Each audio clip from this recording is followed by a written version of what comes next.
మీరు చూస్తున్న డివైస్ వచ్చేసి ఐఫోన్ 14 అనమాట. సాఫ్ట్వేర్ అప్డేట్ తర్వాత కెమెరాలు అయితే పనిచేయట్లేదని తీసుకొని వచ్చారు కస్టమర్ అయితే. చాలా దూరంకి వెళ్ళి మన మీద నమ్మకంతోనైతే తీసుకొని వచ్చారు.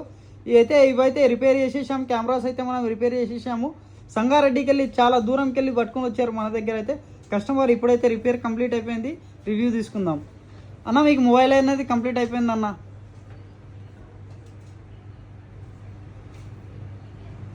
ఓకేనా అన్న, ఎక్కడికి వెళ్ళి వచ్చారన్న మీరు? సంగారెడ్డి నుంచి వచ్చామన్న. ఏం ప్రాబ్లం ఉందన్న? అప్డేట్ చేసిన తర్వాత కెమెరా రావట్లేదు అన్న. అప్డేట్ చేసిన తర్వాత కెమెరాలు రావట్లేదు. ఎంతసేపట్లో వేసి ఇచ్చిన? హాఫ్ అన్ అవర్ పట్టిందన్న. హాఫ్ అన్ అవర్లో వేసి ఇచ్చేసిన. మొత్తం పర్ఫెక్ట్ వేసి ఇచ్చిన. పర్ఫెక్ట్ అన్న. సంగారెడ్డి వాళ్ళకి ఏమంటావు అన్న? మీ ఐఫోన్ 14 కానీ 15 కానీ ఏ ఫోన్ అప్డేట్ చేసిన కెమెరా పోయింది అనుకో, మొబైల్ ఎక్స్పర్ట్ దగ్గరికి విజిట్ చేయను అన్నది కదా. నేను ఇన్స్టాగ్రామ్లో పేజ్ ఫాలో అయ్యి వచ్చిన. చాలా మంచి డిస్కౌంట్ ఇచ్చిండు. ఇంత జల్దీ అయిపోతుంది అనుకున్నాను. థ్యాంక్ యూ అన్న. థ్యాంక్ యూ అన్న.